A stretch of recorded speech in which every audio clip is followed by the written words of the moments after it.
Paranormal Evidence. Tonight, see what truly exists inside the world of the paranormal. Inside.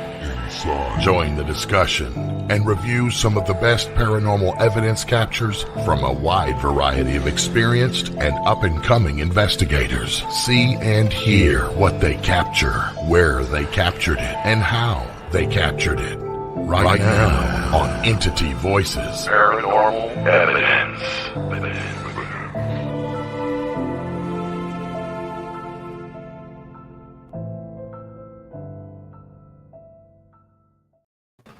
Good evening and welcome to Entity Voices Paranormal Evidence. I'm Tony Rathman. And I am Cherie. I'm Chris Allwood. I'm Audrey Keeler. I almost went out of order. We're all excited. I'm Lourdes Gonzalez. Okay, I'm Ron Yakovin. I felt like we had to give some of that time back. I thought you forgot who you were. I did. It's That's also so part of good to be back live. Yeah. Yes. Hi. And It is. We had a break over Labor Day, and I think know. that's about the only break we took. Yeah, right? we did the other holiday. Oh, you're right. Yeah. We did one other holiday break, but it is good to be back, and I think our audience is going to love the show tonight. We are going to do a 2-part series this week and the 19th. And our guest is Don Phillips and his wonderful wife, Patty, who you will get to meet. I put out, if you haven't seen it, I put out an interview with Steve Mera yesterday where Steve had worked quite exclusively with Don on a variety of different projects and just had some super vital information about what Don does, what he's capable of, and we're going to cover a lot of that tonight too. So I think probably the best way to get started is let's bring Don in and introduce him. So Here he comes. Welcome, hey guys. Hello. Yeah, a 30-second warning would have been nice, Tony. You're allowed. You know, life's pleasantries, what can I say? Anyway, you know what, guys? Great to see you all. Appreciate the opportunity. We spoke about this for some time, and here we are. Here we are. Here we are. Yes. So much to talk about. Yes. I guess what we normally start out with when someone's a new guest on the show is just give me a little background. How you got started in the paranormal, the path you went down, how it got you to where you are today, and a condensed version, because I know that's a whole show in itself. Do you know how big that question is, Tony? Yeah, I know. I mean, seriously, come on. That's what I was thinking. I'm like, okay, what? I got to tell him a short version. Yeah, we'll edit it and come back later. Okay, so I'll give you a very brief synopsis, okay? Like a lot of people come on and say, you know, it started when I was very young, and it did. I was probably about 7 years of age. Even at that age, my life was hell between the age of, well, pretty young and up to about 12 years old. I was a kid at school that was always bullied, and I was a loner, okay? To the point, I mean, I know it's never going to happen now, but when you're a child and you're bullied to that extent, you actually do fear for your life, you know, because bullying is bullying and fear is fear, no matter how old you are. So I was always a loner, and I don't know if that had something to do with this. And there's part of this I'm going to tell you now, and I don't even know if it happened. I can only tell you what's been told to me. When I was about 7 years old, night time, you know, I'd go to bed, and sorry, forgive the smoking, but you did catch me off guard, Tony, a little. You guys, I think you call it a chair rail that kind of goes around the room. Okay, we call it a picture rail. It's high up on the ceiling. And it started this first night. I had an old street light outside my in the street that reflected through my bedroom window, and I could always see this chair rail, you know, around the top of the wall. And this one particular night, for no reason, I just I mean, bear in mind, I'm 7 years old. Okay. And I'm looking, and I noticed I couldn't see the corner anymore. I thought, okay, that's weird, shadow or whatever. Didn't really think anything of it. I'm a kid. Okay. Over the next few nights, well, let's not exaggerate, Don. Not over the next few, over the next couple of 3 nights, I noticed where you would see the chair rail meet in the corner, it was blacked out, and this blacking out seemed to get more and more. So eventually, as it came out, I could see less of the rail and less of the corner. And then it was probably about on the 5th night, and I realised that it wasn't something reflection or a shadow. This was actually, you know what? Terminology is a funny thing, but I've got to use this word because I can't describe it as anything else. Like a black mass, okay. And it was actually in the corner of the bedroom, and it was gradually coming towards me. And as it came towards me, obviously it spread out, and that's why I wasn't seeing this. So this got to the point. I'm going to cut forward now a couple of nights. This, let's call it a thing, because to this day I still don't know how to describe it or what it was. But I can tell you, you know, when you're a child, your eyes are a lot better when it's closer vision. You know, not like I am now, where I put something there, it's all blurry, and I've got to get my readers out. It was kind of here, and like I say, the street light was outside, so it wasn't even dark. I mean, it lit the room pretty good with ambient lighting, and I could actually see the outline of this thing, and it was all kind of like bumpy, like imagine a silhouette of a brain, you know, that kind of bumpy outline. Right. And so I'm just looking at a squirrel. I've got just trying to pop in the door. Don't do that now. No, go away. And it got to the point where it literally got to here, and I fell asleep. I thought I fell asleep. The next morning, I woke up. I was fine. I did the kid thing, you know, and everything. But over the next few days, I started to hear these little voices and whispers. No, do you know, I want to be as honest as possible. Let's not say they were voices. I could hear these sounds, which were like a... Didn't know what it was. But then I also felt a spirit presence. But at the time, I didn't know it was a spirit presence. I started to feel these spirit presences all the time. And I actually said to my mother, and bear in mind I'm like 7 years old-ish, 7 or 8. She says, oh, well, I mean, I don't know about in the US, but in the UK, if you're going to, oh, someone just walks over my grave, I don't know if you guys have heard of that saying, you know, you just get that little shiver. I mean, Mum said that's what it is, so I thought that's what it was. And I still got this little going on. But it got to the point this has been a very gradual, incremental thing over several weeks after that. It wasn't an instant thing where I felt that like there was somebody behind me all the time or with me all the time. And to the point when I went to go to bed at night, I'd run upstairs really quick because I felt like someone was right behind me. Wow. Now, since then, it's been put to me by Becky. Now, you know, I don't want to appear mystical, but you know me, Tony, I am an honest guy, and I will tell it the way it is, the way I perceive it, and what I've been told. The night I fell asleep and woke up the next morning, apparently I died. I was told I died. I can't prove that. I can't disprove that. But the only thing I will say about Becky, which your viewers will be introduced to at some point, is that she never lied to me about anything. I've never been wrong about anything.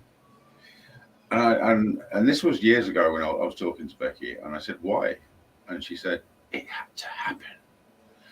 So, and it would almost seem like this was something that was planned, and I don't to this day know why it was me, why that happened. But it got to the point, I kept this secret for a long time. As I got older, this was still carrying on. These sounds then became voices.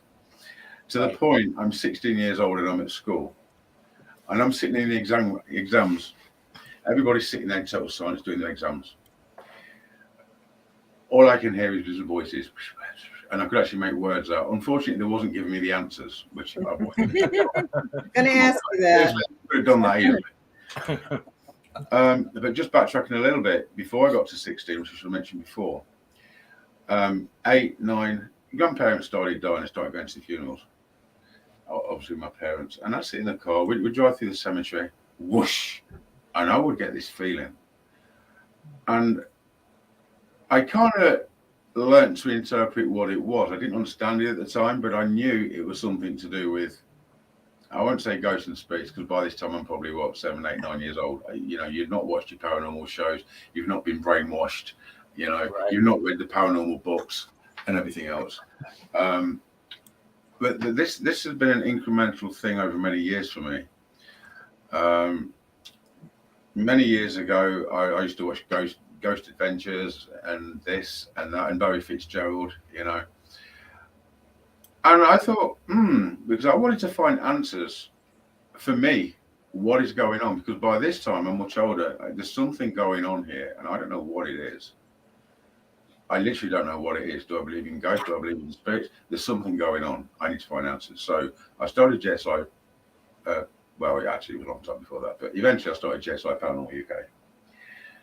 I very, very, very, very quickly found that I had an affinity with these guys, and it didn't matter where I went, they seemed to not know me, recognize me as something, as though, again, I don't like to use this terminology, but I can't think of anything else. I was kind of marked in some way. In any location that I went, I got interactions immediately. You get people and they go on the ghost hunts, and they're doing EVP sessions. And they sit there for hours sometimes, and they get something. Some are good, some are bad, some just totally scrap. I never had that problem, because 9 times out of 10, every time I hit the recorder, I got an intelligible reply. Some that we will hear tonight, obviously, Tony. Yes. And then it went on beyond that. Later, I went on location, and then that's where I met Becky. That was many years ago now. And I'm trying to be a little bit careful. My first introduction with Becky is, at this time, I could already distinguish male from female and children, and I could do a lot of stuff. My problem was proving that I could do this stuff. The first thing I did with Becky, I said, "Hi, sweetheart." She said her name was Becky and everything. "Can you take the temperature down for us?" And I've got this video clip we can play on the second part of the show. And she said, "Yes." And it was as clear as that. The temperature dropped 14 degrees in about 9 minutes. To the point, as I was talking then, the air went white, the breath. This is on camera. We've got this. I was really impressed with Becky. I was like, wow, this entity, and you understand, Becky will be listening now, and she knows I'm not being disrespectful, but I'm not a stupid person. Things are not always as they seem. Right. There is good stuff, there is bad stuff. This suddenly wonderful female with a lovely, endearing voice. How can I put this? There'll be certain things this evening I'm going to tell you, and you guys can form your own conclusions. But you need to bear in mind they are your conclusions. It's not factual, and you don't know. So after that,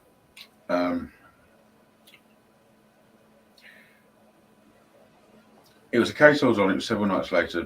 Becky was there again, and she came to me. Now, when I said came to me, it was the most incredible feeling at that time I'd ever had. It was like a chill feeling with a blowy chill feeling, and it didn't just hit me. It literally went right through every bone of my body, and it was absolutely goddamn amazing. Okay. And it would appear since that day, my communications with these guys and other things have just been off the scale. And to this day, we've progressed, and it's got stronger and stronger and stronger. I guess in some ways, for whatever reason, I don't know, and I can't think of any other way of putting it, that in some ways I am Becky / their, or have been and are their pupil, because guys, the stuff they've taught me over the years, and the knowledge, and oh my God, and the abilities that are gained through Becky. You know what? It is not normal for a human to absorb spirit energy and be able to use it in whatever way. That is not normal. We've got things like we've got chi, we've got this and that. This is none of them things. Right. Before you go any further, Don, let me just clarify two things for the audience. Okay. Becky, who Don is referring to, is not a human being. This is No. We go back and forth on terminology. Not sure exactly what the right term is, but it's a non-human entity. Now, what I think we should do, Don, is just because you started bringing up the energy thing, is maybe just show that clip. Do you know what, Tony? I get asked to do a lot of interviews, right? And I turn most of them down because it is very, very hard for me to introduce what I do, what it's about, and Becky to people, because it's totally different, and people will never ever understand the union, how it works, and everything else. So yeah, it's probably a good idea now to actually go to a clip where we can actually demonstrate some things. All right, let's take a look. I think this is the one. Here it comes. This first clip I'm going to show you now, this is the first time I was hit with energy. I was filming for a documentary for Channel 4. The cameraman was tired. We stopped for a coffee. Need a coffee? Because you're flagging already. Yeah. Jet lag kicking in. Yeah. Then, from nowhere, I was subjected to a very hard hit of spirit energy. At this time, this energy was totally alien to me, and my body responded accordingly. Jeez. I didn't know what was happening, I didn't know what it was, I didn't know how to deal with it, I didn't have a clue at this stage what was going on. Sit down, Nick. My God, I feel dizzy, mate. Sit down. Oh, what happened? Wow. But that was the beginning. Just the beginning. That was literally the beginning. Encounter with Becky? Sorry? Was that the encounter with Becky? No, Okay. it wasn't. When I questioned Becky about that, the council, because of who I am and my reputation in the UK, I mean, I've been around a long time in the UK, I've done TV work and everything. I've spent a lot of years building a lot of credibility. So the council and Channel 4 went to a documentary and wanted to investigate their building because they was getting reports. Staff was seeing a woman on the stairs and a child crying in the lift shaft. I said, yeah, okay, I'll come and check it out. At this point, I was nowhere near the strength I am now with what I do with energy. Okay, in fact, that was my first encounter with it. And when I spoke to Becky about this, because Becky's been there a long time, okay, she basically told me now to the effect, it was, I hate terminologies, spiritual attack, whatever. It was basically someone hitting me with it.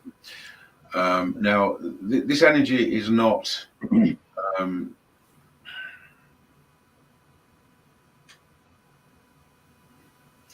it's not something the human body was designed for, it was, like I've said before many times, you put your finger in a plug socket and you get the it's kind of like that, but not as bad. But what I'm saying is it's the opposite to what it's not conducive for you. And it didn't feel healthy either, but you know what, it absolutely knocked me for six.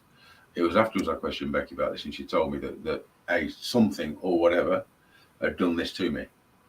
So that was my first introduction to this, and then that led on to a lot of questions between me and Becky about energy, this, that, and everything else. So that, yeah, but the short version is that was my first introduction to this energy. Well, then you learned that you could not only obtain that energy, but that you could actually expel it as well, correct? No. Okay.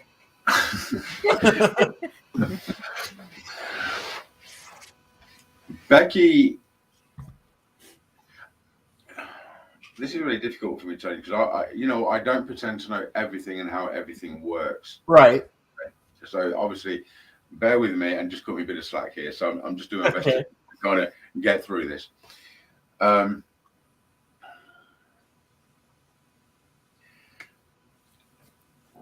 A change, I'm not going to go into details or why or the ifs, buts, and everything else. A change took place in me via Becky that rather than the energy be alien to me, that I was actually able to absorb it. Now, this is going to sound really strange for all your viewers. This guy's wacko. This guy's crazy. If you know what, I don't care. Take it, leave it, do what you want with it. But this is the truth. I'm an honest guy. A change took place within me, frequency-wise, to enable me to utilize, absorb and utilize this energy over time. I didn't even know this had taken place. One night I was talking to Becky in the workshop. I know at the time there was this woman, I'm not going to say her name because you know what, I'm going to get sued. She was big in the UK, talking to people's relatives and this and that. Her name was Psychic. Everyone in the UK know what I mean, this lady. And there was this thing went out about having an earpiece and everything. I said, Becky, so what about this psychic? Is that real? And she said, it's a load of rubbish. Okay, great. Now I know. But then I went on to other things, and I was talking about, because I've got a very curious mind, a very, very curious mind, and I'm not a stupid guy. And I was asking about spiritual healing, these groups that they get and everything. And that's the question. I said, are they doing that, or is spirit intervention? Is this a real thing? She didn't answer the question. She said, "You can do it." I said, "I can do what, Becky?" Heal. Tony, what do you do with that? When someone says to you, "You can heal." Now, I'm a very skeptical person, and logical, grounded person. When somebody says to you, a spirit, in a perfectly clear word, "You can heal," what the hell do you do with that? You think, what? How? I mean, seriously? And I kind of left it there with Becky because I didn't understand how, what, and I said, how? And she said, these are the words that she said, "You will be tested along the way." And when I asked her about being tested along the way, she meant on a spiritual thing with the healing. She was talking, and I questioned about this, about public perception with the public, dealing with bad stuff and everything. And I was fascinated at this point, but I left it at that. And then my daughter brought a mouse in, the cat had, and it wasn't stiff, but it was nearly cold. And literally, I put it in my hand, and you see these fleas leaving its body. You can literally see the fleas leaving its body. And all of a sudden, I got this massive surge of energy. Because I put it in my hand, and I didn't even think that what I was doing here. I didn't plan this. I put it in my hand, and I just covered it up. And I got this massive surge of energy. This mouse, my God, within so many seconds, it wasn't just sitting in my hand. This mouse that was grubby and fleas leaving its body, it was in pristine condition. And now the thing is with this thing with me and Becky is, I don't plan, I don't think, I don't wonder. It's just intuitive. Something just happens and I know what to do. And I obviously had a lot of questions for Becky about this. And I don't even like to use the word upgrade, but I can't think of anything about it. Over the years, I've become very much stronger in what I'm doing incrementally. Okay. And it's brought a lot of abilities into play. Some things I can't explain to public because Becky said that I can't. B, they're not ready for it, and C, I don't even understand it myself half the time, Tony. All I know is that it works. Correct. You know what? We have that mouse clip. Let's take a look. This was the first time this energy was utilized to actually do something good like that. Cool. All right, here. Hold on, I want to make sure I share the sound. Well, you know what? It is live. It is what it is. Yeah. It's a good clip, though. Tony has mouse experience too. Yeah, be careful when Tony refers to mouse because sometimes he ejects himself from the group. I have changed the mouse.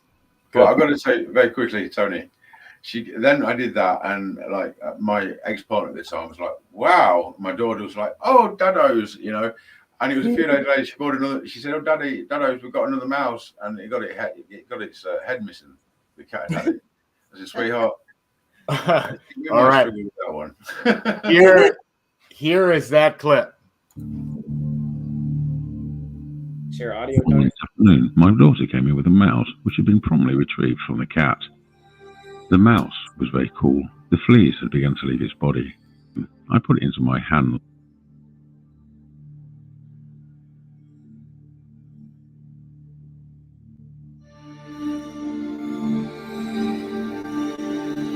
At this point, I felt the energy surging through my body. This energy, you need to understand, is extremely strong.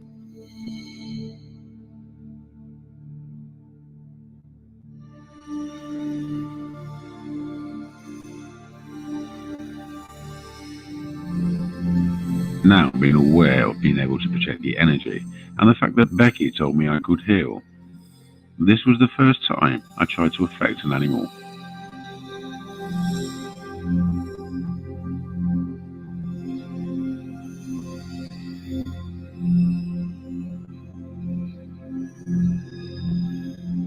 After a short time, I could feel the mouse actually moving within my closed hands.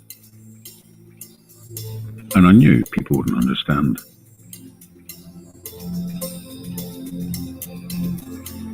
Upon opening my hands, it wasn't just conscious, it was sitting there, and it was obvious it was now, for some reason, in pristine condition. It didn't seem to know where it was for a few seconds, before finding its faculties and deciding it was somewhere it shouldn't be.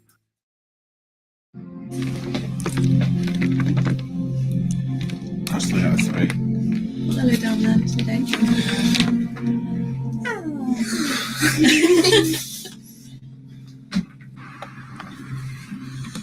Right, little fella. I need to do it again. There's this little fella going. Where was he?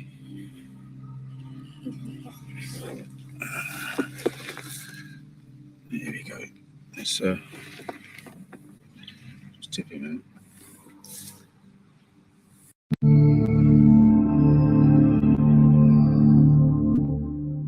One late afternoon, my daughter came in with a mouse which had been promptly retrieved from the cat.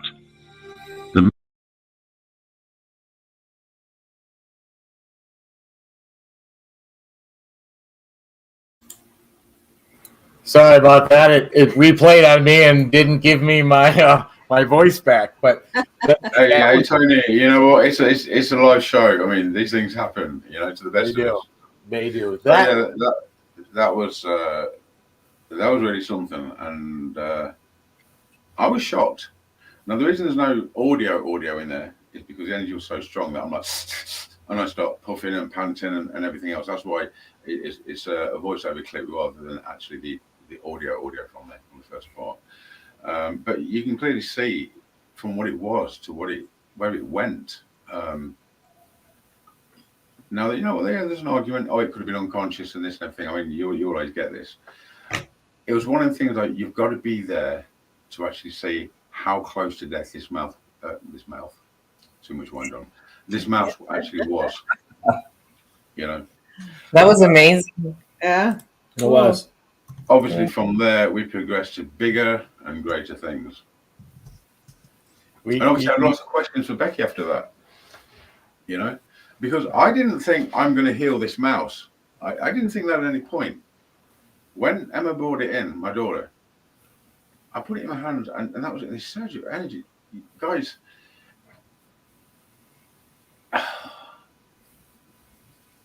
It's indescribable, and yeah, I can't even imagine. But the next clip I'd like to show though is when you were with Steve with the dowsing rods. I'll just explain this before you do this. We went to Tutbury Castle. Now, I'm not pumped and got energy all the time. It doesn't work that way. I can't control this when it starts, when it stops. Okay. What I know is if I'm doing a healing thing, after a few seconds, it just starts. You know, so I can't switch it on and I don't switch it off. And I don't, to this day, I know it's because of my union with Becky, but I do not understand it. And I'm being totally honest with you and the viewers. Okay. I'm not going to make some big elaborate thing. And, you know, at the end of the day, I'm still puzzled. I don't know. I don't know how it works. So I was at Tubby Castle. We was there, well, to investigate it. Now, one of the reasons that we went there was because Dogi Core had put this video out. He called it a ghost on camera. And me and Steve were doing a lot of work together at that point, and we're like, a 50-50 on this one. And we went to see if we can replicate it, what he'd actually shown, and it got all public everywhere in all the press and everything. Now, the thing is, what you got to understand as well, you know, and this is the problem with skeptics and scientists. Okay, I'll just give you one example. They always say EMF. Oh yeah, you know what? Ghosts and hauntings is rubbish because you get this EMF leakage from fuse box and everything. It makes people feel like they're being watched, to this, to that, and look, we can replicate it. Do you know what? Just because you can replicate something, it does not mean that that is what happened. True. Right. You totally wipe out that account of what happened. Just because you can replicate something, it doesn't mean what happened. That is what happened. Okay. Right. So anyway, we did a fantastic replication and we got it off to a T. I'll put that clip out on YouTube at some point. And but at this point, I'm pretty strong with energy. I've done a lot of work with Becky. We'd only done the mouse at this point, so I'm still kind of feeling my way around. But I do know that by this time we've advanced a lot and I can absorb energy. We've got to Tubby Castle. You've not got this clip. And I said to Steve, do you know what? Let's just try this. So we got the rods out, and I've got this footage, and we'll reference this to the second part of the show. I'm standing there. Steve's got these rods, and I'm like, nothing's happening. Despite my best efforts, I can't make them move at all. Not even a little flick. Nothing's happening. Within an hour, I'm standing there. We've just took the castle from court. Talking to Steve and his partner and Chris Andrews, who's a fantastic guy, Club Zero, paranormal, absolutely fantastic guy. And I could feel this surge of energy above me. And I looked at Steve and I said, there's a portal for me. And he looks at me. Now, Steve's skeptical, even at this point. You know, Steve's a parapsychologist. Okay, a portal. He hates the word portal. You know, what does it mean even, you know? And so I thought, okay, I need to get proof of that because I'm very hot on actually substantiating what I'm saying. Because when I say something, you know, Tony, guys, words are meaningless. They're cheap, they're easy. They don't mean a thing. So Chris Andrews is standing there and he's got this parabolic microphone on. And I said, and Becky was with me, she's with me 24/7. I said, Becky, if there's a portal for me, can you just say the word portal? Straight out comes out. She went, portal. Chris Andrews. Oh my God. And good because she was with me and Chris was standing really right close to me. The flood of emotion. This guy was in tears. She said, oh my God, I just heard a woman's voice say portal. Within a few seconds, it actually opened. The energy come flooding down. I absorbed it. Oh my goodness me. I thought I was going to explode. I had to get rid of it. Now, this was not an experiment. I needed a target. So I said to Steve, grab the rods. He grabbed the rods. Woof. That was it. The strength that I get from this, as I don't know if it's in this clip or another one, you feel so strong. You feel invincible, guys, Tony. You feel so strong that you really feel, like I said in the video, you can pick a car up and anything's possible. You feel like you could take on an army of 100 people and beat them all. The power is absolutely immense. So anyway, the portal opened, bang, and that's what happened. But you'll clearly see in this clip what happened and how it affected me. All right, here's that clip.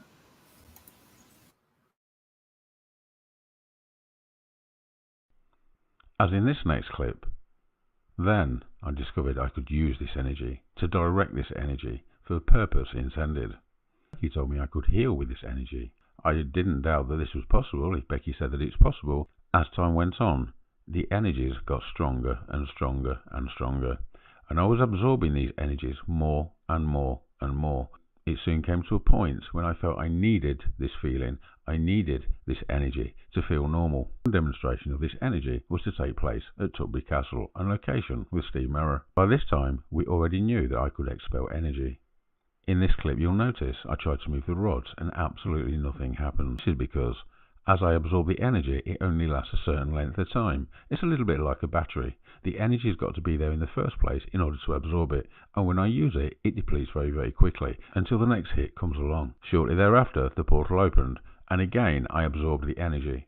To such an extent I needed to release it quick. I told Steve, grab the rods.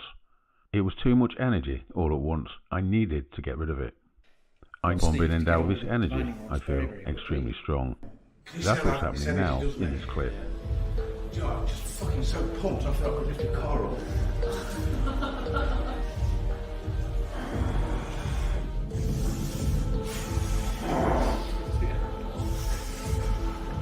Oh, jeez.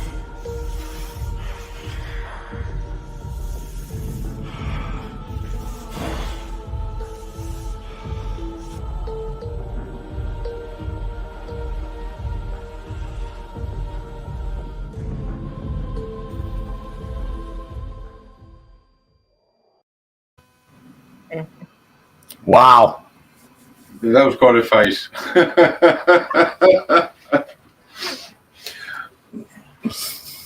That's undescribable. I mean, I can't. I know, Steve, when you were talking to Steve Merra yesterday, he said that he was holding the rod like very tight. Well, he and also it's said secure, and he can feel the energy. he also said they were special dowsing rods that you cannot influence them in any way. They're in glass tubes, for crying out loud. You cannot do anything with them. Right. He said no flinches of the hand or muscle movement would cause make any the rod difference to move. Now there was I'm not going to mention any names. There was he's been on my ass for, well, not now. She's kind of gone and went good under a stone, but I'm sure she'll have something to say about this.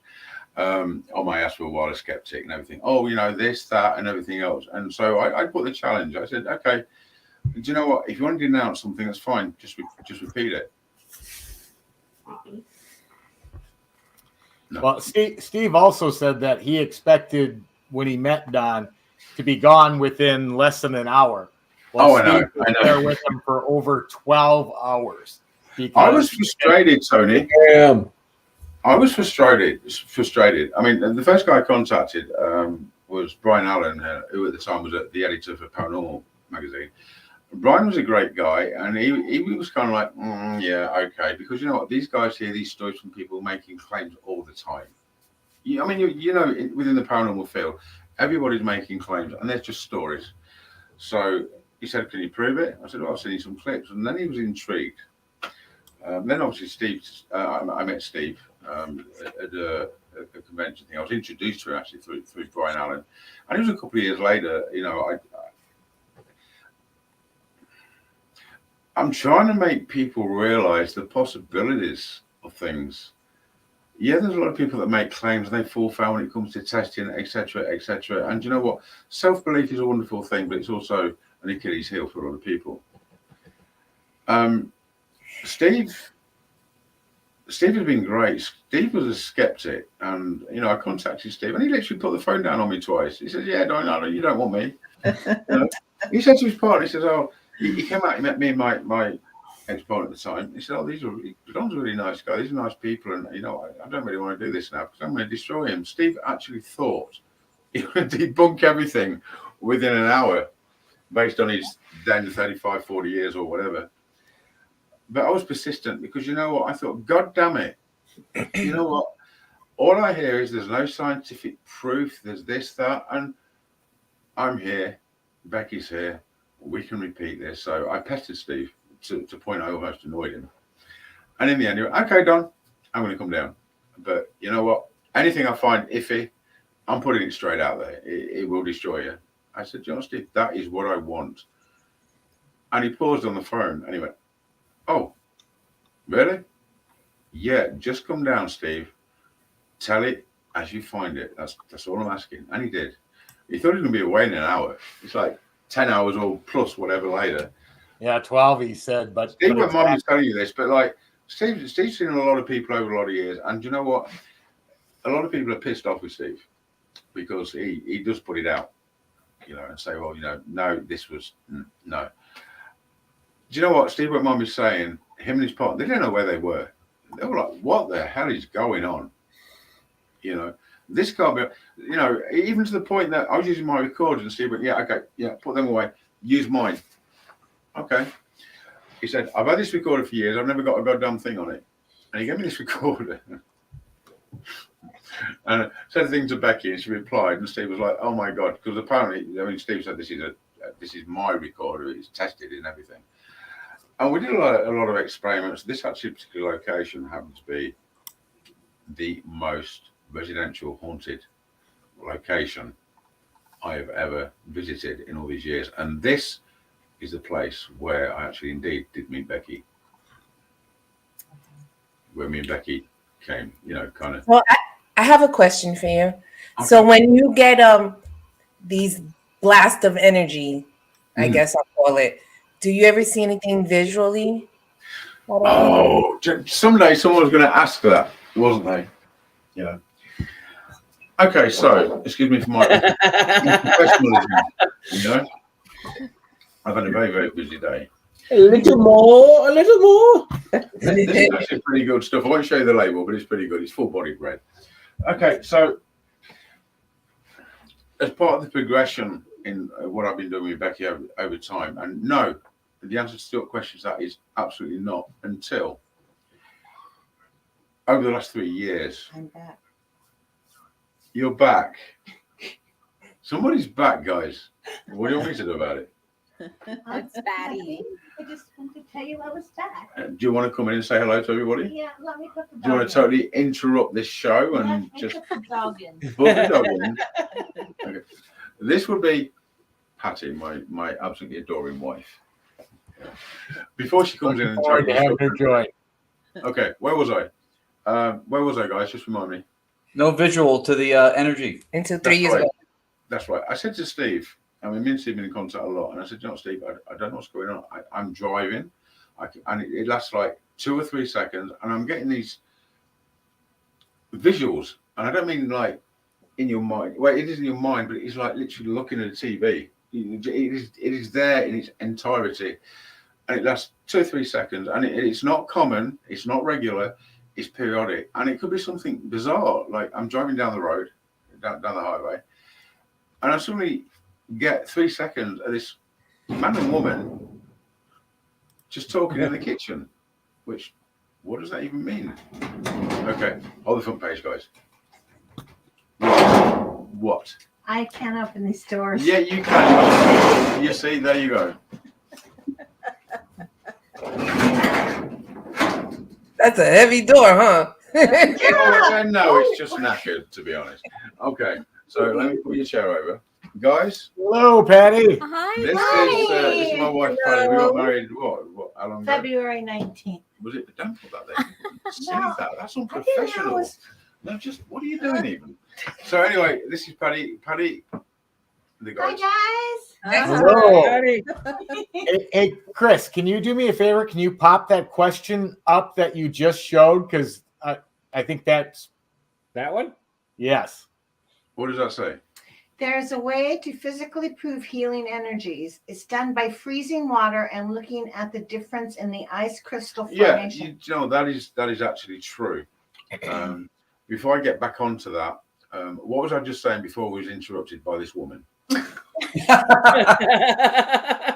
About getting visions of seeing like a man and a woman. So all of a sudden I started getting these little visions, and you know I've done this since we've been together. Yeah. I get 3, 2, 1 second, just and nothing makes sense. It can just be 2 people talking in the kitchen, a man and his wife or whatever. And I still don't know what that actually means. I really don't. It can happen at any time, and at the minute, it's not even a premonition. It's just meaningless to me. I just get these almost flashes of things that's happening in the world. Not disasters, not this. I'm not going to say, hey, you know what, hey guys, I'm the new prophet. No, none of that bullshit. Okay, just these random flashes of something going on between people or just anything, and I still don't understand it. But like I've said, incrementally, things with my abilities over a long time. So this is obviously something that's starting to happen, and I don't understand it. I don't know what it means, but at the minute it's meaningless to me because there's nothing, no point to it. You see a man and a woman and hear them talking in the kitchen for 3 seconds about anything. It means nothing. So yeah, I am getting these little snippet visions of something. I don't know what it is, what it means, or where it's going. Is that fair? Yeah. Did you answer completely? I did answer the question. Okay. You wasn't even here. Don't you start me. Yeah. So You know what? That's that really quick to our audience. That so what Don did with the mouse was very similar to a scene that people have seen from the Green Mile. Okay. Yes. Right. I never thought of that. I never thought. And I want to point something out to that the Green Mile is based on a true story, but the actual murderer in the Green Mile was a 14-year-old boy, and his name was Stinley Jr. I've never seen the movie. Stephen King wrote the movie Green Mile. He wrote the book Green Mile, which is the movie is based off of about that 14-year-old boy.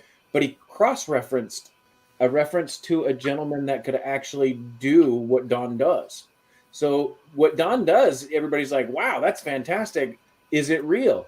It's been documented in the past before and added. In the movie The Green Mile is actually based on 2 different true stories of a man that could actually do what Don is doing, crossed with the reference of a 14-year-old boy that was on trial for murder, the same as John Coffey in the movie Green Mile. So yes, this has happened. Wow. You need to watch. You've never seen that. I've never seen it. Tonight you will, my darling. Wow. You'll still watch it tonight. So yeah, you know, I do a lot of stuff, and I don't know where this is taking me, but I am getting incrementally stronger. Yes, he is. I can vouch for that. Yeah, well, even as long as I've known Don, and I've known him for probably somewhere between 5 and 7 years, but only probably in the last 2 or so did we start communicating on a regular basis. But you got tested, Don. I mean, literally were put by Barry Fitzgerald in Ireland. Why don't you? That was, do you know what? I was actually impressed with me. Well, let's talk about that, because I'm sure the first thing the audience is saying is, well, has this been shown? Has he been able to replicate and prove these? And I know it for a fact that you have, but why don't you go into a little bit of that? Okay, so Steve was really impressed and scratching his head. You know, we'd done stuff. We did the bottle thing with Keith Linder and everything, and he'd involved other people. And then you know, him and Barry Fitzgerald do a lot of work together. And Barry Fitzgerald, you know, he's nobody's fool, is he? You know, Barry's an incredible good human being. He's very intelligent. You know, I like Barry and his wife. They're absolutely lovely people. But lovely people they may be, but Barry doesn't mess about. And unbeknownst to me, I mean, I was introduced to Barry just over Skype and everything. And it's like, yeah, Don, come over to Ireland and I'll take you to a few places. And Barry was basically setting traps for me. Right. You know, and I didn't know. I just know going to these places and wanted to tell him what I actually could figure out, essentially. Oh my God, guys, I was on fire. I was absolutely on fire. We were just heading into one place, Carrickeen, I think it's called. We hadn't even got there, and we're driving miles. There's me, there's Barry, and Ian Gunner, who's absolutely another great human being. And also, I'm like, I got this. You know, I said, Steve, stop the car. And this is just on the way to these caves in Carrickeen. Ian Gunner thought I wanted to go for a pee break, you know. And I got out of the car, and there's all this waste, it's just bogland. For miles, it's just bogland. There was absolutely nothing there, as Barry said. And I started getting all this stuff. It was a village, it was this, it was that. And I walked up to the car and I said, Barry, and Barry got out of the car. I said, there's something going on here. This is people. And he had this Irish grin on his face. I said, this has got to be a village or a cemetery or something. This is people. This is going back 2,000 years. Barry looked absolutely gobsmacked. He went, it was a village like 2,000 years ago. There's no way you would have known because you didn't even know where you There's were no going. marker. The thing is, there is absolutely no markers. We was on this open road. There is no markers. There is nothing. It's the same thing for miles. So you imagine if you got in a car with someone, and this was a challenge, and they said, right, I'm going to drive you 30 miles. At one point, there's a village. I want you to step out of the car and identify exactly where the village is. That's pretty much what happened. Wow. He didn't put that to me, obviously, because he didn't even think I'd get it. He didn't. You know, that was never part of anything. Right. So we did that, and then we drove through these gates, a couple of miles down the road. I stopped the car, and I got out and started walking around. And I said, "This is like a cemetery or something. There's something going on here, energy-wise." And bearing in mind, I still don't know how this works. I'm being honest. So we drive another mile down the road. We get to these gates. There's a sign on it that says it's a Neolithic cemetery. At this point, Barry's absolutely like, wow. He's pretty much sold, you know. And he did these tests, these different locations. We don't know. I didn't know anything where we was going or anything. But when we went to Lachine House, oh my God, that is another story. So I'm going to stop it right there and just let you. All right. Well, I'm just going to make an announcement because we're coming up on the first hour, but the Onyx Network will switch over. But if you want to continue watching this program, please make sure you go either to Facebook, to YouTube, or the other channels that we have it listed on to continue watching because there's some great stuff yet to come. Okay. With that said, I have quite a few clips of yours, Don. So I'm not sure what process you want to step into. Give me a file name. Well, I mean, there's quite a few of them. Start with the top one. Yeah, I mean, we can take a look at the orphanage clips, the working on Bob's heart. Tell me where you want to go. Right, okay. So let's stay with the energy thing. Okay. So you've got clips there of me working with various animals and then Bob. Okay. So have you got the one there with the crow?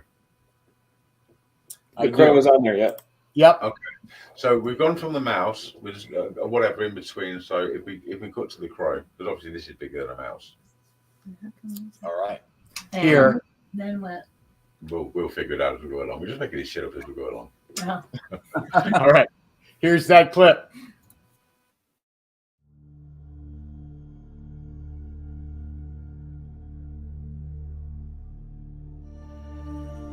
It was one fine summer's day. I was taking the dog for a walk.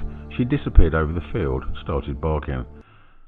She'd obviously found something. I chased over to her to find a crow laying on the floor, looking extremely lifeless and showing no movement at all. Upon picking it up, it wasn't cold, so I thought there may be a chance that it could be alive, and it could be injured.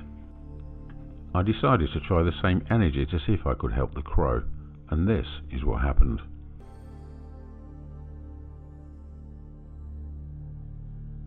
And just like the mouse, when it came to, it was in good condition, but didn't seem to know where it was. But then shortly afterwards decided it shouldn't be there. Whoa. Let's have a look at you. Let's have a look at you. I'll pass that.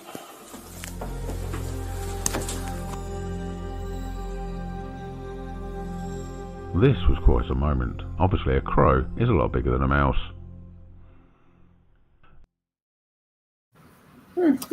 Wow. That's so cool. Yeah, that's amazing. But you know what? People will say, yeah, maybe it was exhausted, maybe it was stunned or whatever. But when you get to when you start sifting through these and doing several different types of animal, and when a veterinary surgeon tells a client that your dog's never going to walk again because it's too old for an operation, and it will always be, I mean, she's been walking for ages on 3 legs like this, and then you do your thing, and within 45 seconds-ish, this dog is just walking down the path. That's really something. I don't know if you've got that clip. What clips have you got there now, Tony? That's the Hank and Lucy. Yeah, Hank and Lucy. Hank.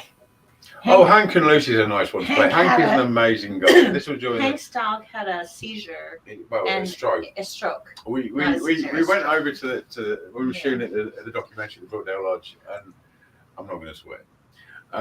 So I looked at the camera and I says, Hank, what the beep is wrong with your dog? It was sitting there and it was going. That's all he was doing constantly. Poor thing. He said, I spoke to the veterinary surgeon. He said she thinks she's had a stroke. I said, okay, can I do you mind if I just? He went, no, fine. You got a stroke? He said, yeah, fine. I looked at Patty. She looked at me. She knew what I was going to try and do. Hank didn't know. Hank didn't know at the so time. I took Hank aside. Within 30, 45 seconds, this dog was running around this goddamn shop. Yeah. Playing. Mm-hmm. You know. Right. Again, you know, I get a lot from this. Now, I always say to people, if it's if I'm going to try something and they know about it, you know what? I don't know if it will work or I don't know if it will or won't work. But you know what? To date, every single time I've done this, we've had a result. Just with my dog. Even with your dog. Right. So right. Yeah. Okay. Before I play that, though, I just want to state a couple of things because these are the real important aspects that people need to understand. One of the conversations I had with Steve Mera when I interviewed him yesterday was that one of your biggest challenges, Don, is to get people when they watch these little clips is to understand, like you said, that this wasn't a one-time occurrence, that the animal started out small with the mouse and got bigger and bigger and bigger and bigger, and the results were always the same. The fact that you could reproduce it, and even Steve Mera himself said he has not found a limit to the potential at this point. He has not. I've not found a limit. In fact, I'm sure you want to be saying, Tony, you've got a little thing going on that I'm going to see if we can do something about when we meet. We're going to actually try that out. You know? And absolutely we are. And that would be groundbreaking, wouldn't it? Because this is medically confirmed. Exactly.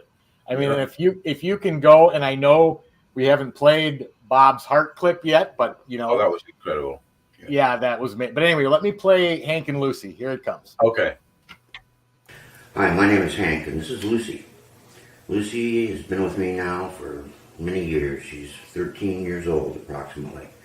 And about 3 years ago, when I had the privilege of working with Don Phillips while he was in the area shooting some scenes for a documentary, Lucy suffered what we think was some sort of a stroke. She had lost any willingness to move. Every time I picked her up and put her down, she just stayed there until the next time I picked her up. She was unwilling to walk.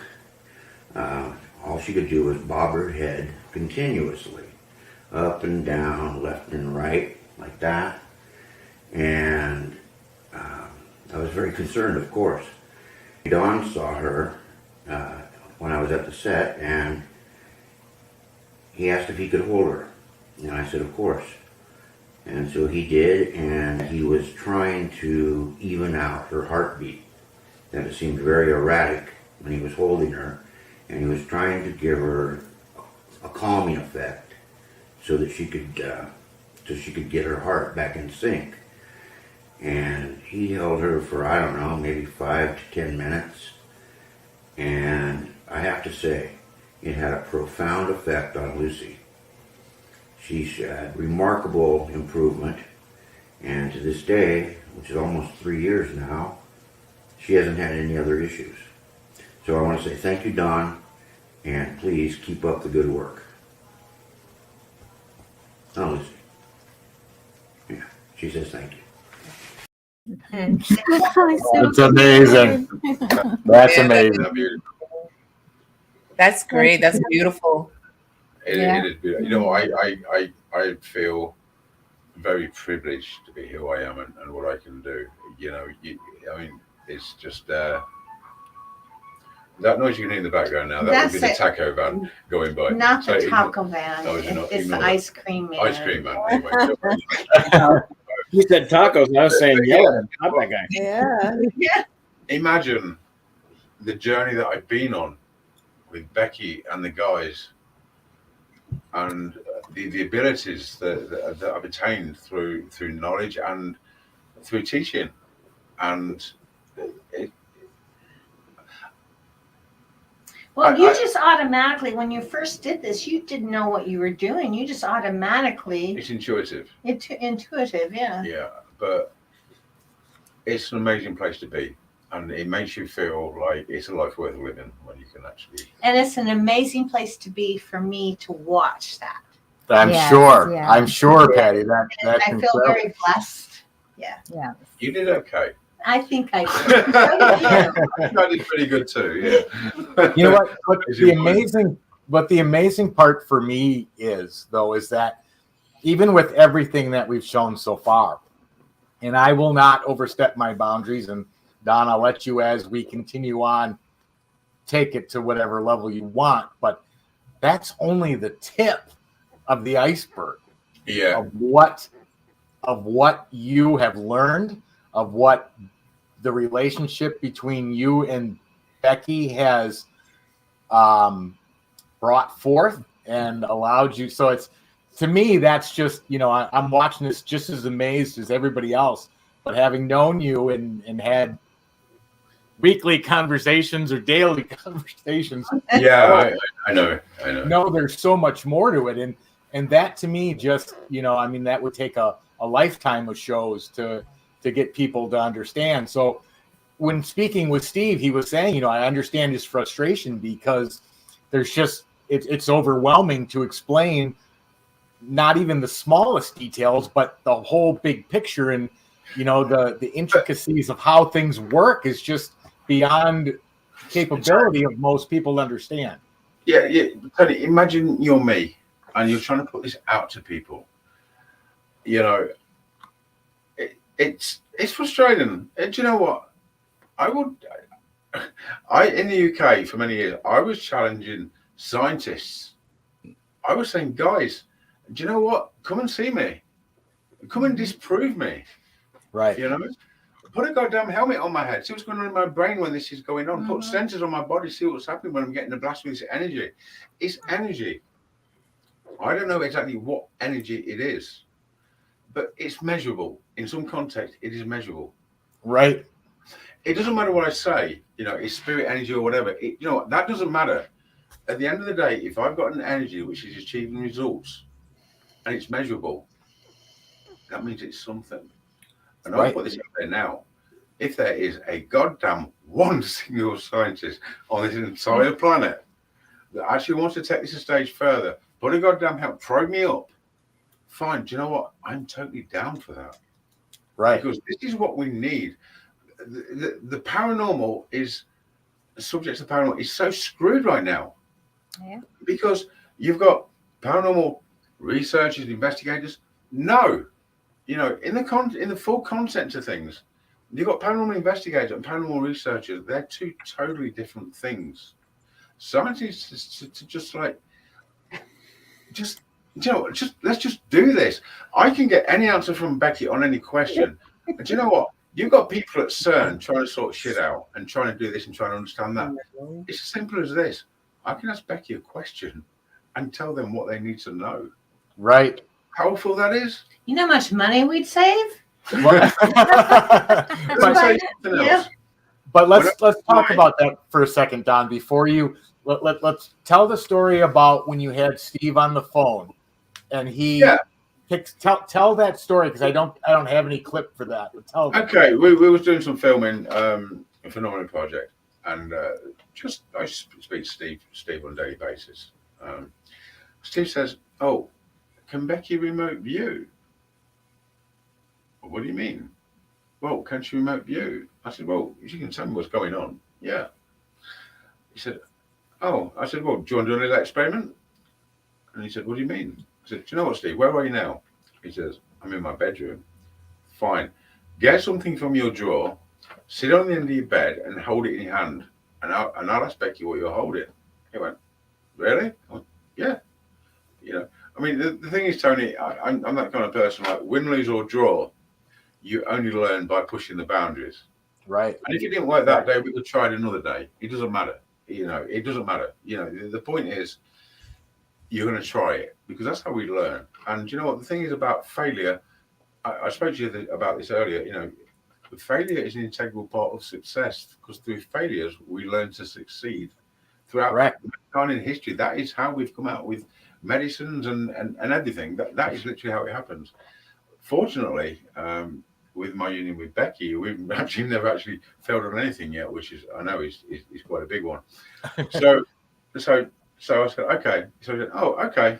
And he got his partner with him. And he said, okay, Don, yeah, okay, I've got something. I said, okay. And the conditions were not totally conducive. There wasn't super clear. The environmental conditions, magnetic field, solar flares from the sun and everything, it all affects everything. So it wasn't super clear, but my hearing is very attuned to Becky. So he said, okay, I'm doing it. Okay, so I said, Becky, what's Steve holding in his hand? She said, it's a pendulum. A pendulum? Okay, so I said, Steve, I'm pretty sure Becky said it's a pendulum. And then I heard this voice in the background, which is Steve's partner. She went, you've got to be shitting me. And I thought I got it wrong. I said, oh, Steve, you know what? We can try it again. He said, no. He says, what I've got, he's got a closed face pocket watch. And he was sitting on the end of his bed. He took it out of his drawer and he was swinging it like this. Yeah. For intents and purposes, that is a pendulum. Steve was totally sold. Jackie was blown away. I was impressed. Becky was happy. So it was good. Well, you know, and that's incredible. And when speaking with Steve yesterday, you know, he said, yeah, Donald called me up and it would be like, hey, Steve, how was your bath? And Steve's like, I just got out of the bath like 20 minutes ago. How does he know this? Do you know what? There's this little segment in the paranormal debate thing, a video on YouTube, where Vitali is saying, oh, so Don can get people, Becky to spy on people? She's going, yeah, absolutely. And you know, let me put this in context. Becky will tell me things that she thinks I need to know. I don't say, Becky, can you go and spy on somebody? When I started JSI Paranormal UK, I got me and Becky have got different ways of communicating. I can just be doing anything and I'll get this little buzz and say, oh, okay, hold on, Becky. Becky wants to say something. And she told me that two of the team was planning on leaving me. And I was in this pub talking to this guy about joining another group. Why? Your guess is as good as mine. So I rang one of them up and said, oh, hi, Don, how you doing? I said, so you're thinking of leaving JSI? She said, well, what do you mean? I said, well, you're in the pub talking about it. And she went, oh. And then it went quiet. And she was looking around the pub. She thought I was in the pub. She thought I was there. And she came back. She said, well, where are you? And I said, I'm at home in the workshop. She says, I said, so you're thinking of leaving? Because this woman had got visions of grandeur and thought she could be a superstar basically with somebody else. She wasn't happy with just being a team member. She wanted to be and she says, oh my God, I was going to send you a text message. Becky had literally, she was obviously watching what was going on without me asking her to. She found, and she actually come back to me and said, these guys are talking to Mr. X about leaving the group because she wanted to. And I rang her up and she was actually in the pub with this guy having this conversation at this time. And they were totally blown away. So yeah, the power of... Can I tell a funny story about Becky? Of course. Okay. I was over at my son's house with the grandkids. We were watching Godzilla versus King Kong. Oh yeah, that was pretty good. And, yeah. And he was here, or in our condo where we used to live. And he goes, Becky, where are you? And she goes, I'm with the family watching a movie. Yeah. So she was with me and my kids watching this movie. She loves movies, by the way. Do you know, she's a total movie Oh fan. my gosh. Oh my God. Let me tell you this. Okay. The stuff I'm not going to tell you because no one would even believe it. But there's this brand new movie that came out at the cinema. And then it just came on to Prime. And I said, Becky, and she went, I've seen it. What do you mean you've seen it? No. And I've got to tell you this little story. Take it, leave it, do what you want with it. But years ago, I was seeing, Supernatural, the series. Everybody knows that series. Yeah. So I'm sitting there and I'm watching TV. And Becky, I didn't know I know Becky's with me all the time. She's 24/7. I only got a buzz. I put the recorder on. I said, yes, Becky. She went, this is great. What? I said, hang on, mate. Are you trying to tell me you are with me watching Supernatural? And she went, yes. That just totally blew my mind. Seriously, I'm sitting there with a spirit watching Supernatural. I mean, you can't make that shit up. And we've had several spirits watch. This just because people won't understand. No, they anyway, won't. So okay. just, Forget it. The satellite reception on the other side is shitty. Oh, you know what? I guess at the end of the day, you know what? It's a good thing if you're a spitty person and you get into all these movies for free.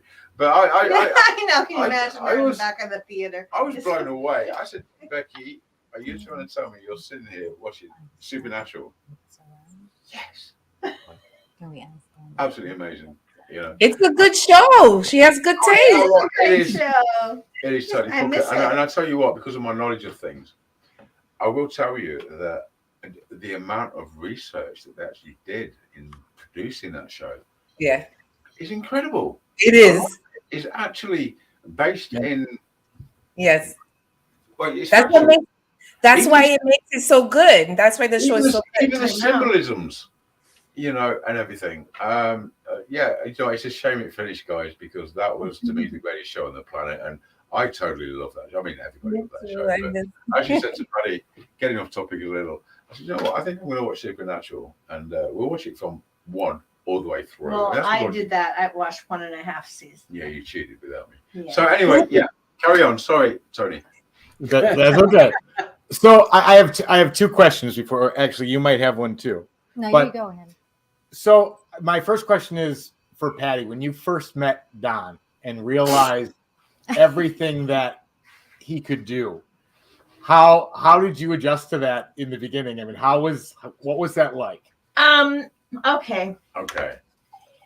Back then I was, I watched paranormal stuff on TV for fun, or on, whatever. Right. And then, I met Don because they were because I was on Facebook. Okay, hold on. You can cut back in. Okay, short version. Let me do a very, very quick thing. I was coming to Bothell to do the Keith Lindy case. Okay, Ghost Adventures did his investigation. They said there's nothing here. Keith's making all this shit up and everything. Keith was not happy with that. Keith contacted Stephen Merritt in the UK. Steve, because of who I am and what I do, contacted me. Shall we go to America? Check this case out. We did a thing with Keith. We profiled. We did this thing, asked him lots of questions over a lot of time. I'm going to America to check out this big case in America. Paddy was a follower for a long time. He popped up on a message, says, whereabouts in America I'd be interested to know. And I said, Bothell. I'm only a few minutes from there. Can I pick you up from the airport to save you the cab drive? And everything. Yeah, absolutely fine. That's what we did.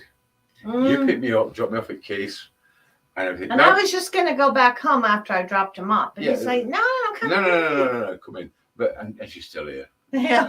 Oh my God. That's basically the short thing. That's how we met. And that's how we got involved. And we've been friends for a long time. We didn't plan on this. No, we didn't. We're just friends. Okay, carry on. Anyway, so When I started seeing what he could do, my whole life perception just blew up. Okay. And that was really hard for a while, especially after the tree thing. That's another story. That's another story. We'll get into later. I know that story. Okay. After I dropped the next morning, I had to drop them off at the airport. I came home after that, and it was like I was sitting there. My son, my adult son, on the floor. I was in the kitchen, crying and laughing at the same time. He goes, "Mom, what is wrong with you?"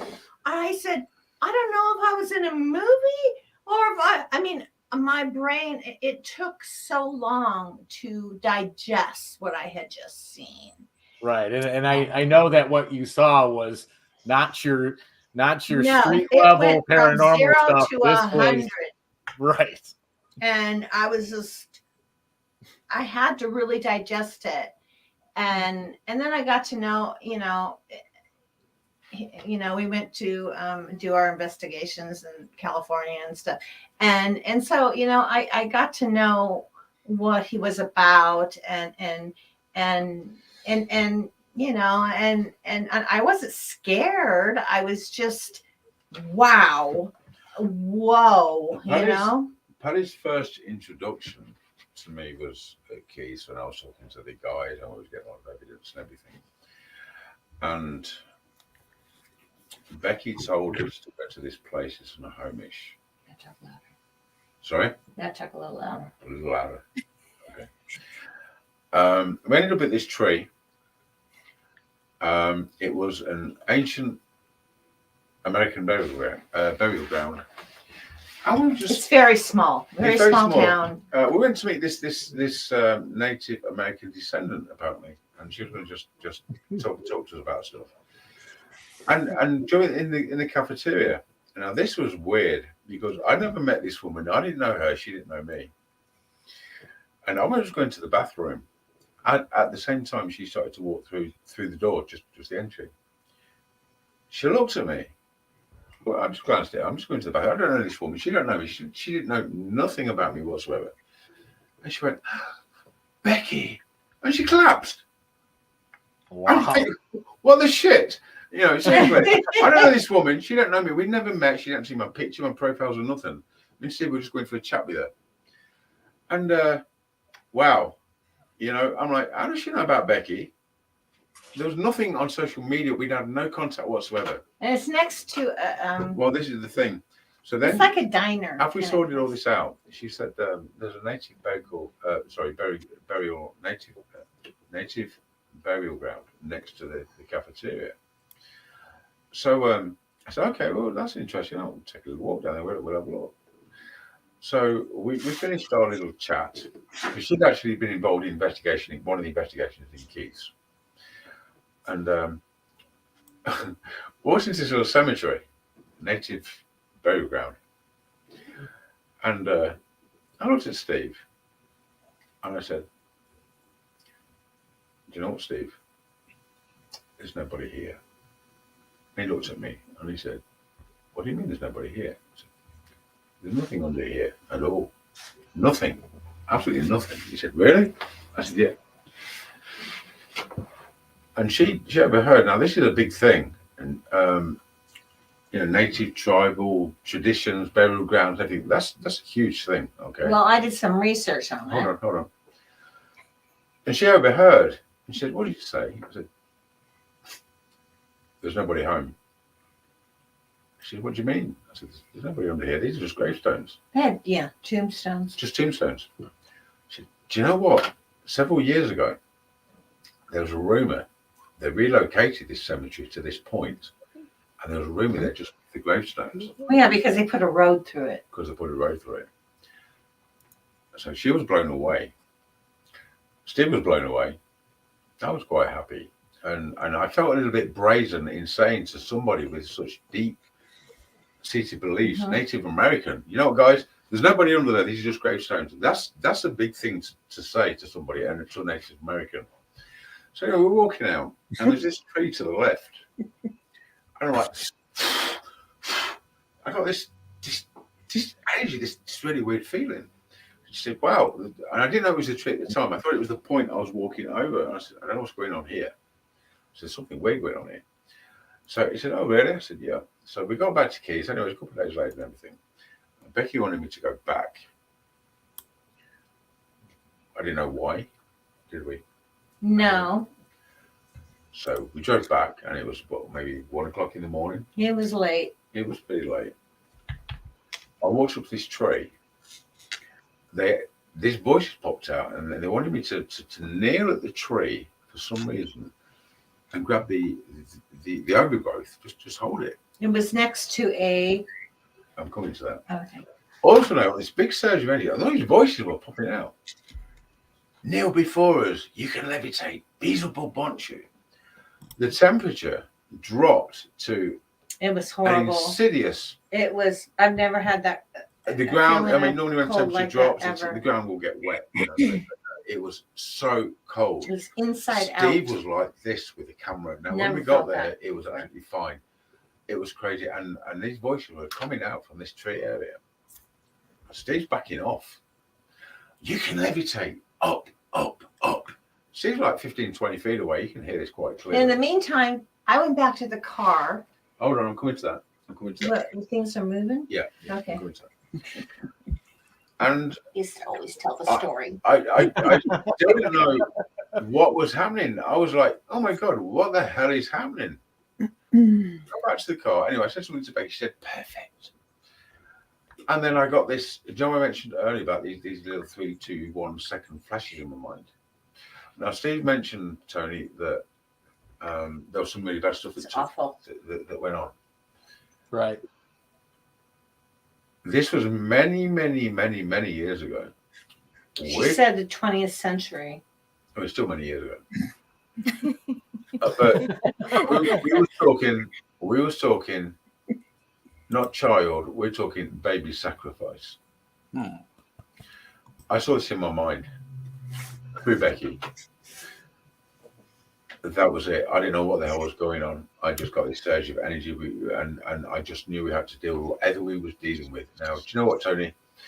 No, I don't use the word demon as such. It's good and bad. But, oh my God, that night, if there was anything you would describe as demonic, that would be it. Right. You can levitate up, up, up. At this point, Steve's backing off. He's walking backwards and he's shaking like hell, like this with the camera. Steve backed up all the way to the car, he told Steve me. was scared. Yeah, because I was with Steve. Hold on. Steve was scared.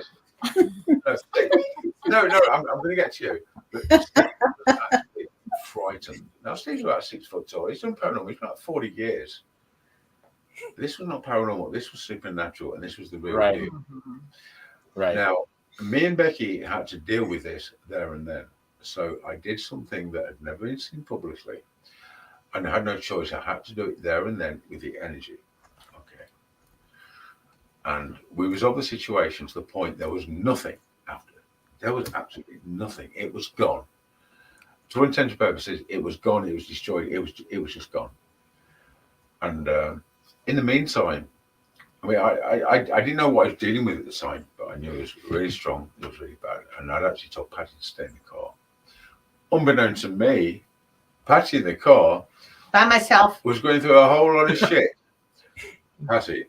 Yeah, I would sit there. Steve and him were out just in front of me in the grass. And all of a sudden there was this tree, a different tree in front of me. It started, and there was no wind. It started doing really weird things. And on my console, my pen started going every which way and up and forward, and everything in my car was like... You started crying, didn't you? Yeah, I was like, yeah. Next time he tells me to stay in the car, screw that. You were in tears. Well, I was in tears because when you came back to the car, you were like, you fell on the pavement. Well, yeah. Do you know what? Okay. I don't know how to even describe this, but with what I'm doing with Becky, it obviously has a physical effect on my body. Mm. It absolutely slaughters me when I'm pushing stuff out to that extent. It absolutely slaughters me. And I got back to the car. I was exhausted. Steve had to help you up. And then that is the point, actually. That is what I got in the car, and then I got this flash of these babies, what was happening at this tree, you know. And I got this surge of adrenaline, and that's when I jumped out. I went, you know, excuse me, guys, I went, fuck it. We need to deal with this now. It was, if it was to be in Hollywood, it would be a Hollywood moment. Trust me. Yeah. These guys, these entities, whatever they were, had been there a long time. I don't know if it was connected to the fact that there was a mortuary literally about 5 feet away from it. An old mortuary. Yeah, it's like a little cabin. Yeah. But me and Becky had to deal with that there and then. Now, this was never planned, and this stuff going on, I've been doing it for a long time, and it was never, ever, ever been made public, but I had no choice but to do it there and then. Steve witnessed that, Patty witnessed that. And it's because of that, literally that one time they saw that I started to discuss with people and try to explain to them what's going on with the energy. And you've had a couple more instances. I won't talk about that because we could go on forever. Yeah, my biggest problem. You know what time it is. You know, it's not so much belief, getting public to believe what's out there in a bad context, but to understand it and how it works. Do you know what? We go through life. Society has totally destroyed spiritualness within people. The ancient Americans, they was onto this. They got no distractions. They wasn't trying to pay their bills, working 12 hours a day and everything. It was the spiritualism of it, you know. So technology has totally destroyed spiritualism within people. You know, Tony.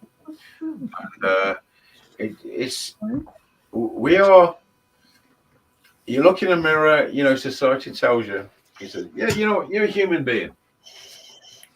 You're just a human without the limitations. Science says this, science says that. Bullshit. You are not a human being. You are a spiritual person within a vessel. The only constraints, the only restrictions is your mind. You are programmed. You are brainwashed. You are born. You are brought up. You don't decide what's what. You are brainwashed by society's rules, regulations, what's possible and what's not. Okay. To free your mind, you literally have to let go of everything you've ever been taught by society. When you're a kid, you know, your mind is a blank page. People write to that page. You don't write to that page. People do. They tell you who you are, what your limitations are. This world is an absolutely amazing place, and the possibilities are limitless. I'm very, very fortunate.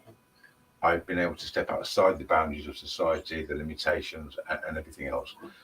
And I've been able to explore and experience what is actually really possible when it comes to spirituality and dealing with the guides. Yeah, I saw the comment with spiritualism and technology, and I feel like I look at anything that's an ism like that, and I feel like that when you have a duality of two different things coexisting, that you have a choice in that. You don't have to. Spiritualism and technology can go hand in hand. It's in the person wielding the decision. But you don't have a choice. We are brainwashed from when we are children to what's possible, what's not possible, and who you are. You look in the mirror, you see yourself. You know, that is it. I prove the possibilities are boundless. There is no restrictions. Your only restriction is your mind. So if we choose to, because if you get, and I see the whole brainwash thing, but as you get older, you realize you have your own choices and you can do, you know, your own things, and you can become more spiritual if you choose to. Yeah, but then there's a spiritual. I mean, do you know what? We've got this thing where people's knowledge and their boundaries are set by what they're read, what they're told, what they see on TV. You've got to step beyond that. Right. Everybody, I mean, I'm very fortunate. You know, I've got the whole goddamn thing going on, and that puts me on a pedestal with these guys. And you know, that is something that you cannot put a value on. People are so distracted with politics, with life, with family, with religion, with paying bills, and just surviving, that they don't realize who they actually are. I asked Becky a question one time. Becky, what came first, people or spirits? What do you think she said?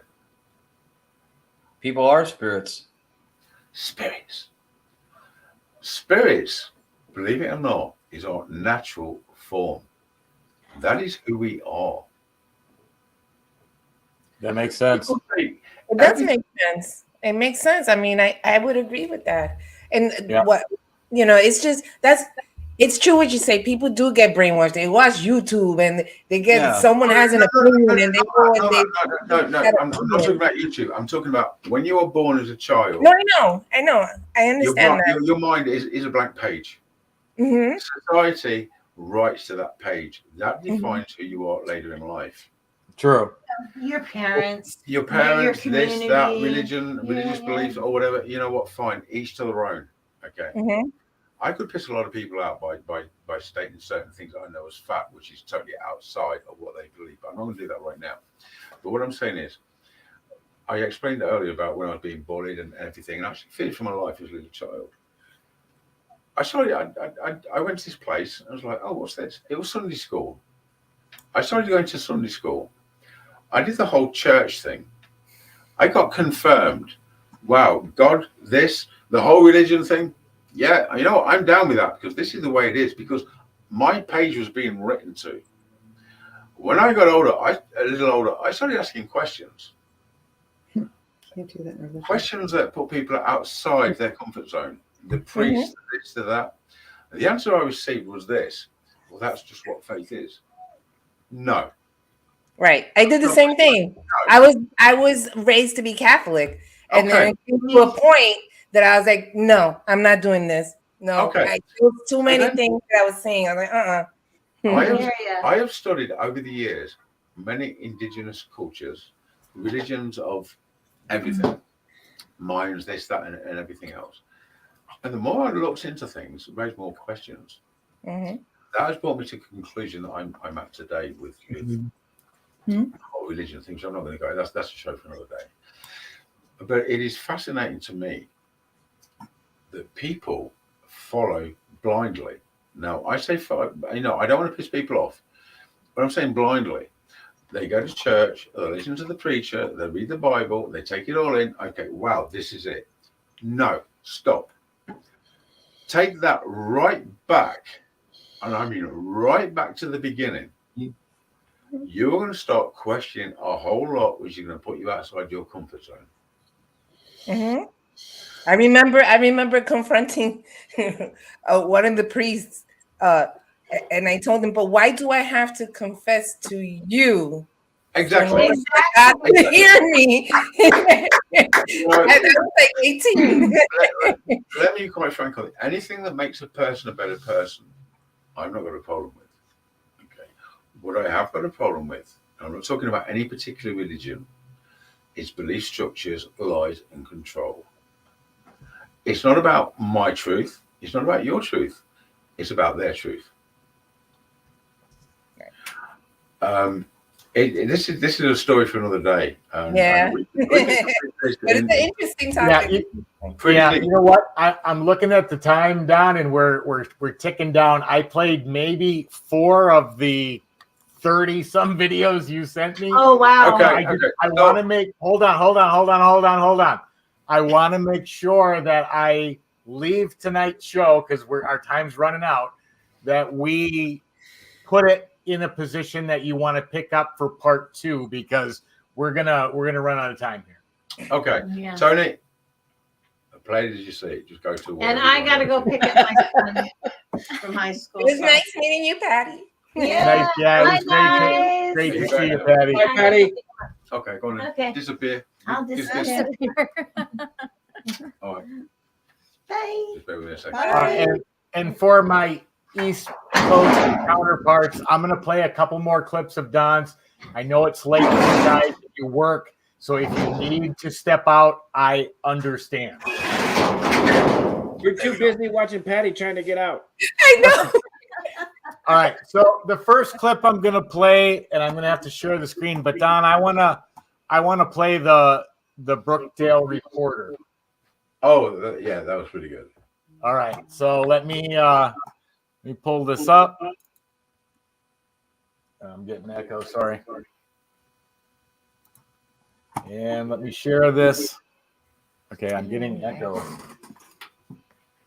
Where'd that echo come from? Okay. Share. I don't hear it anymore, Tony. I haven't played it yet. No. I don't hear your echo anymore. Oh, It's not okay. echo. Okay.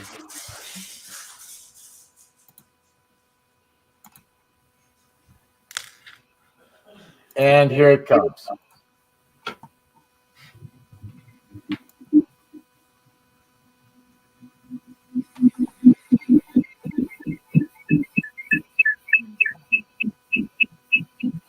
And I guess we're just trying to play back the layers a little bit deeper, sort of fact from fiction and everything. Documentary filmmaker and paranormal investigator Don Phillips has made a name for himself. It was after shooting this TV segment, a rather skeptical reporter requested a demonstration. I began speaking to the spirit, telling him what it was I required. That's the subject. And getting acknowledgement from you guys. Right, so here he is. Should I do that again? Okay, Yeah.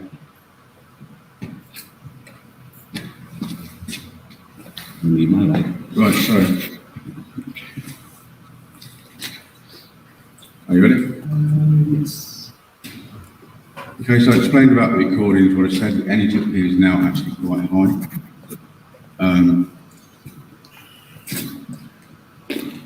We are now going to try and get an intelligent response to a very basic question. Now, a digital recording, if there's nothing there, all you should get is shh and nothing else, okay? It's important that we can actually hear what's been said and not try and make it fit. That's very, very important. So I'm now going to do just what I normally do. Okay, was it last night you guys were very, very thoughtful for me, very helpful. The lady, actually, if you can help me, that would be great. And the spirit didn't let me down, as his clear male voice, for whatever reason, said check above me. You're real. And much to the surprise of the reporter, a second spirit said, come and find us, very clearly.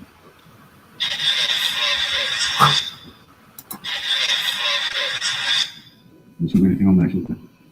Yeah, no, I don't think it should have been. That's the last recording.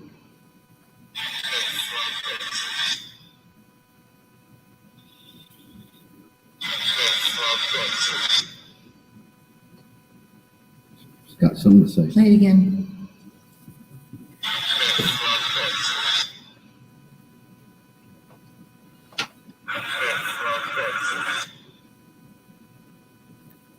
But, point being, it was quiet when we took that recording. That should not be there. Yeah, that's interesting. Okay. I don't know how that sound came out. You know, so, and you've heard the hello from the lady, which was very nice. Right. Hello, you've already got that. Would you be able to send that to us? Yeah, you can do that. I can do Okay. What I'd like to tell you is actually the sentence when asked the question. The guy said, I don't think the rest of them will like that. Yeah. That's word for word, isn't it? Unless it was my imagination, the reporter suddenly sounded a little more nervous than he had before, and promptly decided they had to leave now to get this item ready for that night. Yeah. Give you an update when you're all done. Absolutely. Yeah, that'd be great. Okay. Okay, Marianne, you got my. Is she here? I'm here. Oh yeah. You got my email. You got my number. Yep. So we'll be in contact. We do actually got to get running now to start putting stuff together for tonight. I know that. I don't know if you realise, if you listen to that again, that he's got a little wobble that appears in his voice because, you know, he was there, it was totally silent. Tony, you're muted. Yeah. You know. But the Brookdale Lodge, we can talk about that in the second part of this. I mean, Sure. We can Sure. Yeah, I'll just transfer the clips we didn't show over to part 2. But Don, I just want to say thank you to both you and Patty for coming on tonight. I mean, like I said, I know this is just the very tip of the iceberg of what your capabilities are. But I want to say thank you to both you and Patty for coming on tonight, for opening the conversation. And we've got a whole nother show next week to cover even more of this. So thank you, Don, very, very much. Do you know what, Tony? I appreciate the opportunity, and it's great to actually see your guys there, because I thought they were some virtual. I keep hearing that with guys. I never actually best team ever. Let me tell you, if my life depended on it, there's not a single person on this panel that I would not trust it to. So, well, you know, on the next I'll feel the same. Yep. On the next show, we will take it up another level. But yeah, you know, fantastic show. Really appreciate it. Really enjoy it, and thank you. All right. Well, with that said, Chris, you normally give our closing line, so give me 1 second to get to the closing banners so I don't screw that up. Oh, you're all right. Do you want me to do both? No, I got it. Go ahead and give a closing line for us. So Don touched base on Don's got some really good energy that he creates, and what he uses it for is fantastic, everybody. And if you weren't paying attention, we touched on religion a little bit, and everybody feels differently on religion. But I think the best comment that I saw tonight was actually from the drunkest member of the group. It was Scott. Faith is different from religion. Okay. And energy comes from faith. Faith comes from energy. That if you believe in the Holy Ghost, you have to believe in spirits. You cannot separate the two and think that those two worlds don't collide. And with that being said, all of that comes down to staying haunted. Have a good night, everybody. We'll see you next week. Night.